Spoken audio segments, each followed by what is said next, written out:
Halo, aku Stanley. Selamat datang di sesi tentang duit kali ini. Episode pertama kali ini adalah episode yang untuk membahas bagaimana mengatur uang yang baik dan benar.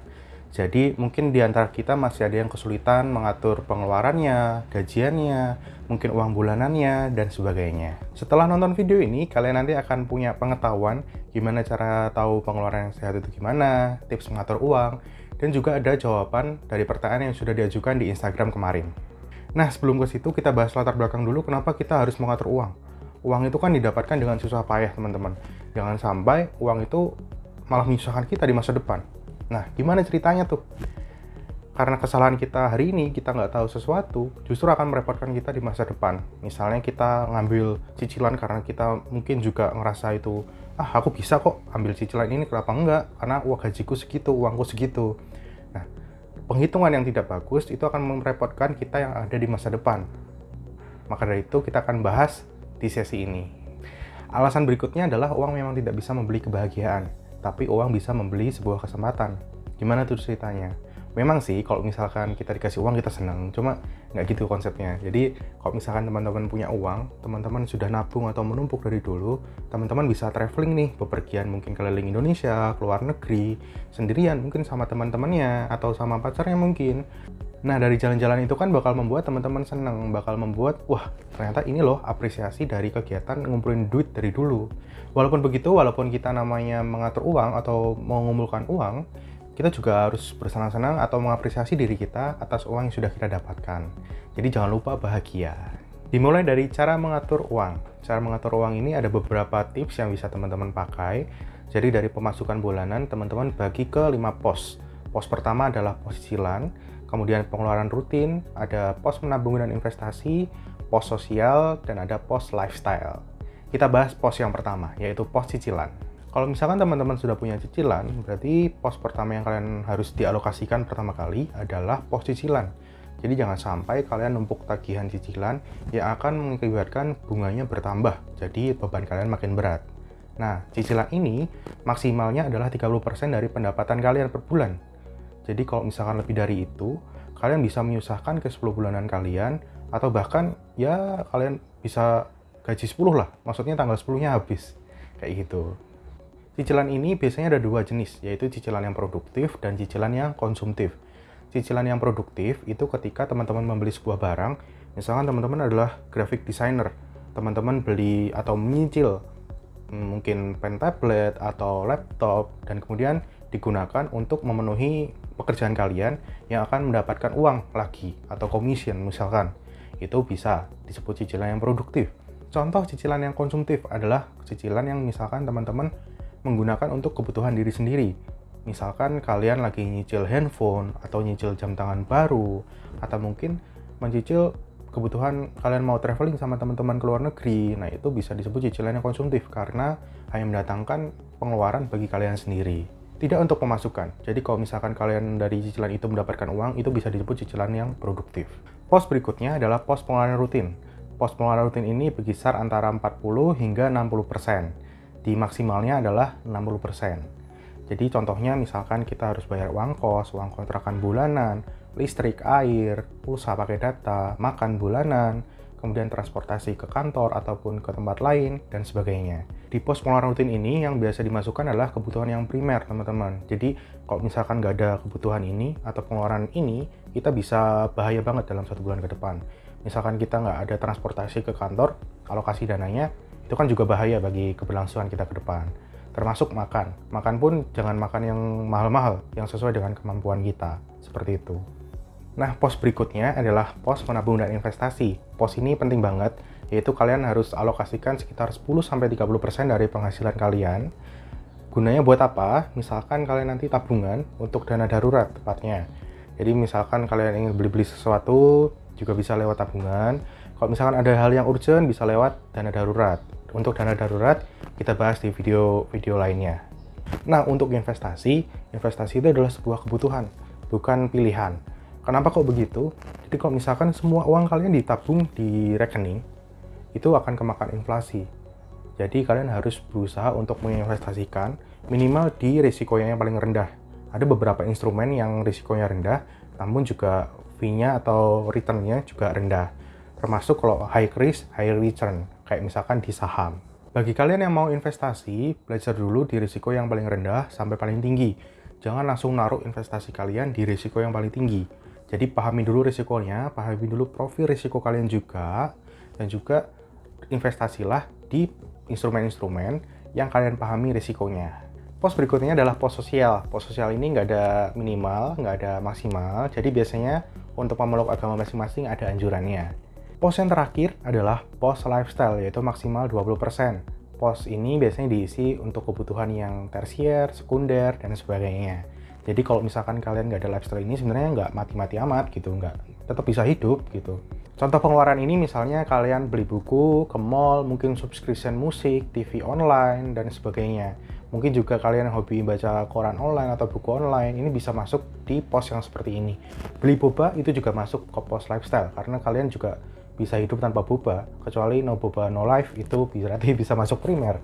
Tapi aneh juga sih, nggak bisa berarti. Tetap harus masuk ke lifestyle, seperti itu. Lantas kalau misalkan pendapatan kita berkurang, apa yang harus dikorbankan terlebih dahulu nih dari 5 pos tadi? Yaitu pos yang paling bawah dulu, yaitu pos lifestyle. Kalau misalkan pendapatan kita berkurang, berarti lifestyle kita juga harus dikurangi juga. Jangan sampai ketika pendapatan kita berkurang, lifestyle kita masih tetap atau justru bertambah. Nah, itu bakal tekor di situ. Jadi kalau misalkan kalian nggak ada uang, yang dikorbankan adalah yang bawah dulu, pos kelima, lifestyle, sosial, kemudian nabung investasi, pengeluaran rutin, cicilan. Jadi kalau kalian tetap punya uang, tetap cicilan harus dikelarin dulu atau diangsur terlebih dahulu. Oke, kalau udah tahu pengeluaran yang ideal gimana, sekarang apa yang harus dilakukan? Yang harus teman-teman lakukan adalah mencatat pengeluaran dan pendapatan sekecil mungkin. Jadi kalau misalkan teman-teman udah ngelakuin ini bulan kemarin atau bulan-bulan sebelumnya, teman-teman udah bisa langsung evaluasi nih. Tapi bagi teman-teman yang belum mulai, berarti sebulan ke depan, yaitu bulan pertama ini, teman-teman harus nyatat segala pengeluaran dan pendapatan teman-teman. Sekecil apapun transaksi di rekening, uang elektronik, ataupun dompet, kalian harus tetap catat. Untuk bulan pertama ini, kalian nggak langsung perlu investasi. Jadi nanti kalian bisa tahu investment ratio kalian berapa atau saving ratio kalian berapa di akhir bulan. Jadi di akhir bulan kalian evaluasi pendapatan minus pengeluaran. Sisanya adalah kemampuan yang bisa kalian simpan, yaitu bisa kalian jadikan saving ratio atau kemampuan menabung, atau investment ratio, yaitu kemampuan untuk kalian berinvestasi. Setelah kalian mencatat dengan baik di bulan pertama dan juga evaluasi di akhir bulannya, bulan kedua kalian tetap harus mencatat dan bulan-bulan berikutnya juga harus tetap mencatat. Bedanya adalah di bulan kedua, kalian bisa menggunakan atau melakukan di pos ketiga, yaitu pos menabung dan investasi.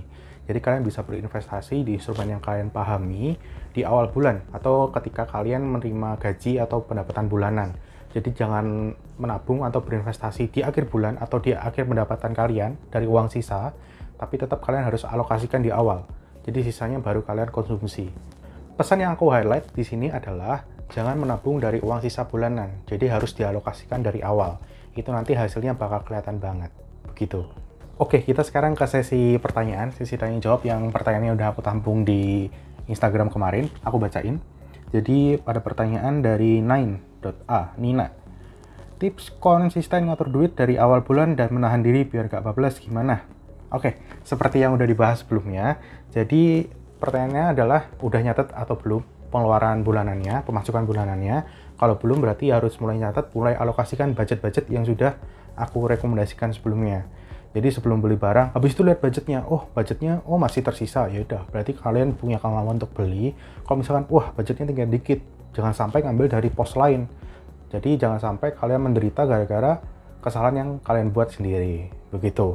Terus kalian juga bisa belajar tentang konsep minimalism sebenarnya. Konsep minimalism ini penting banget. Kenapa? Ternyata barang-barang yang berserakan atau barang-barang yang mungkin lebih banget di kamar atau di rumah kita itu bisa menguras tenaga kita. Jadi lebih baik kita beli barang yang kita butuhkan. Jadi kita lebih mengutamakan kebutuhan daripada keinginan. Seperti itu. Sebenarnya sih konsepnya adalah jujur kepada diri sendiri, apakah kita mampu untuk beli barang itu atau enggak. Itu sih. Semoga membantu. Oke, pertanyaan berikutnya dari Anonim. Kok tolong dong bedah kasus yang heboh gaji 20 juta kemarin. Kenapa bisa gitu ya? Oke, sebentar. Aku cari yang itu ya. Oke, ini yang curhatan gaji 20 juta kemarin. Jadi sedikit curhat, saya seorang karyawan swasta di Jakarta, gaji 20 juta per bulan. Tapi setelah COVID-19 ini, saya hanya digaji separuh, hanya sekitar 10 juta per bulan. Itu juga gede sih. Saya mohon bantuan dari pemerintah untuk makan anak istri karena gaji segitu nggak cukup. Wow. Karena saya ada cicilan mobil 4,5 juta per bulan, ditambah saya ada KPR sekitar 5 juta per bulan. Jadi sebulan saya hanya sisa 500 ribu. Kalau cicilan saya tidak bayarkan, bisa-bisa rumah dan mobil disita. Itu gak cukup untuk susu anak saya, dan mohon pemerintah perhatikan kami rakyat kecil yang sampai saat ini belum dapat bansosnya. Terima kasih. Buset, ini rakyat kecil ya yang di bawahnya lebih banyak, gimana ya? Kita bedah dulu cicilannya secara objektif. Cicilannya itu 4,5 tambah 5, 9,5 per 20 kalau penghasilan tetap itu sudah 47,5%. Itu gede banget. Padahal maksimalnya kalau secara konsep adalah 30%. 47,5 ya ini bukti kesusahannya adalah sekarang ketika kalian tidak menyiapkan hal-hal yang emergensi. Buktinya apa? Dia nggak nyiapin dana darurat, berarti pos tabungannya adalah jelek. Dia berarti nggak punya pos dana darurat. Pos dana darurat minimal 6 kali pengeluaran ya, pengeluaran bulanan. Kalau ini berkeluarga berarti pengeluaran bulanan keluarga. Berarti dia kebukti untuk nggak siap dalam situasi yang urgent kayak gini. Terus yang bisa dihituin lagi apa ya? Di sini sih nggak ada data dia konsumsi bulanannya berapa ya. Cuma secara cicilan sih dia udah nggak sehat sih. Untuk gaji 20 juta di Jakarta, seorang karyawan lagi, berarti dia sudah harusnya bekerja cukup lama ya, nggak tiba-tiba langsung masuk fresh graduate 20 juta gitu. Jarang banget kasusnya kayak gitu. Berarti dia harusnya sudah punya untuk alokasi ke dana darurat, dan nyatanya dia nggak penting. Jadi sama-sama belajar dari kasus ini, kita harus nabung buat dana darurat.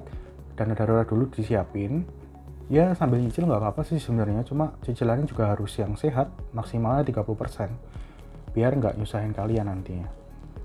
Pertanyaan berikutnya, berapa persentase pengeluaran bulananmu, Stan? Oke. Aku sih karena nggak ada cicilan, jadi berarti cicilannya bisa dialokasikan ke pos yang lain. Jadi maksimal misalkan di 60%, biasanya sekitar 50-60% untuk konsumsi bulanan yang pengeluaran rutin, investasi di maksimal 30%, kemudian ada pos sosial, ada persenannya tertentu, kemudian ada pos lifestyle di maksimal 20% sih. Jadi kalau persentase itu lebih dari 1%, berarti harus ada yang posnya dipotong persentasenya, kayak gitu. Nah, kenapa pos investasi dan pos menabungku aku gedein? Karena aku juga nabung untuk masa depan. Untuk misalkan dana pensiun, mungkin dana menikah, dan sebagainya. Jadi, daripada mendekati hari H itu berat banget, mulai aku tabung dari sekarang nih. Kayak gitu. Semoga membantu.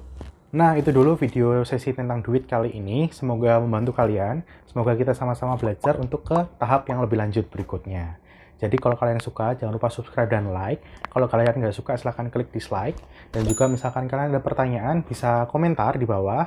Ataupun kritik supaya video berikutnya bisa bagus dari video kali ini. Terima kasih dan sampai jumpa. Dadah!